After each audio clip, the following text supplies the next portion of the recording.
ମୁଁ ନିଲୁ ଆପଣଙ୍କ ସାଥ କରୁଛି ସ୍ମିତା ଟେକ୍ନିକାଲ ଓଡ଼ିଆ ୟୁଟ୍ୟୁବ୍ ଚ୍ୟାନେଲକୁ। ଆଜିର ଏହି ଭିଡ଼ିଓରେ ମୁଁ ଆପଣଙ୍କୁ ଜଣାଇବି ନୋକିଆର ଯେଉଁ ନୂଆ ଫୋନ୍ ଲଞ୍ଚ କରି 3310 ଯେଉଁଟାକି ପୁରୁଣା ଥିଲା 17 ବର୍ଷ ପରେ ପୁଣି ତାକୁ ନୋକିଆ ରିଲୋଡ୍ କରି ଲଞ୍ଚ କରିଦେଇଛି।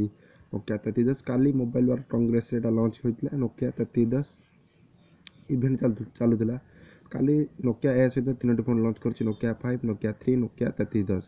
3310 ତା ପୁରୁଣା ମଡ଼େଲ ଥିଲା, ଏବେ ତାକୁ ପୁରା ରିଲୋଡ୍ କରି କଲରଫୁଲ୍ କରିଦେଇଛି। କଲର୍ ଡିସପ୍ଲେ, କ୍ୟାମେରା ମିଳୁଛି ୟା ଦ୍ୱାରା। ଆପଣ ଫୋନ୍ ମେମୋରି 16 MB ମାତ୍ର ଦେଇଛି, କିନ୍ତୁ ଫୋନ୍ ମେମୋରି କାର୍ଡ଼ 32 GB ପକାଇ ପାରିବେ। ବଢ଼ିଆ ମୋବାଇଲ ଲୁକିଂ ଦେଇଛି, ଗୁଡ୍ ଲୁକିଂ କଲର୍ ଦେଇଛି, ଝାକାସ ପୁରା କରିଦେଇଛି। ଆଉ ବ୍ୟାକ୍ ସାଇଡ଼୍ର କ୍ୟାମେରା ଦେଇଛି, ସେଇ ସାପ ଗେମ୍ ଦେଇଛି, କିନ୍ତୁ ଗୋଟେ କଲରଫୁଲ୍ ସାପ ଗେମ୍ ଗେମ୍ଲୋଟ୍ କମ୍ପାନୀ ତରଫରୁ କରାହେଇଛି। ସାପ ଗେମ୍ ବଢ଼ିଆ ସୁନ୍ଦର ଲାଗୁଛି ଗେମ୍ଟି। ଭଲ ଭଲ ଫିଚର୍ସ ମଧ୍ୟ ଏଥିରେ ଆଡ଼୍ କରିଦିଆଯାଇଛି। ନୋକିଆ ବ୍ଲୁଟୁଥ୍ ସବୁ ସପୋର୍ଟ କରିବ। 4ଟି କଲର୍ ଆଭେଲେବଲ୍ କରିଛି, ନାଲି, କଳା, ଗ୍ରେ, ହ୍ୱାଇଟ୍ ଆଉ ହଳଦିଆ। ତ ଏହା ସହିତ ନୋକିଆ ଦେଖ ଆପଣ ଦେଖିପାରୁଥିବେ ପୁରୁଣା ମୋବାଇଲ କୋଳା ଥିଲା, ଏବେ ତାକୁ ନୋକିଆ ପୁରା ରିଲଞ୍ଚ କରିଛି, କେତେ ପୁରା ଡେଭଲପ୍ କରି ଅପଡ଼େଟ୍ କରିଦେଇଛି।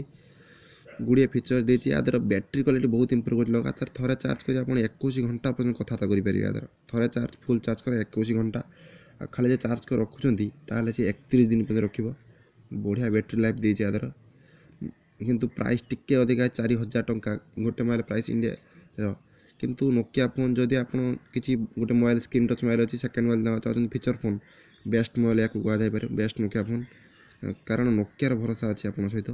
ସେଇ ନୋକିଆ 10 ଯାହାକି ଘରେ ଘରେ ରହୁଥିଲା, ସବୁ ଘରେ ବର୍ତ୍ତମାନ ଏଇ ମୋବାଇଲ ଥିଲା ନୋକିଆ। ନୋକିଆର ଏଇ ଯେଉଁ ମୋବାଇଲଟି ଲଞ୍ଚ କରିଛି ବହୁତ ଭଲ ଲାଗୁଛି।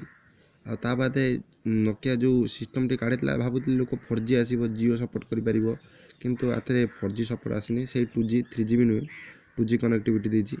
2G ଚଲେଇ ପାରିବେ ଆଉ ଜିଓ ବି ଚଲେଇ ପାରିବେ ନାହିଁ। ତ ମିଳୁଛି ଆଉ ଗୋଟେ ଭିଡ଼ିଓରେ, ତବ ତକ ଧନ୍ୟବାଦ, ଥ୍ୟାଙ୍କ ୟୁ।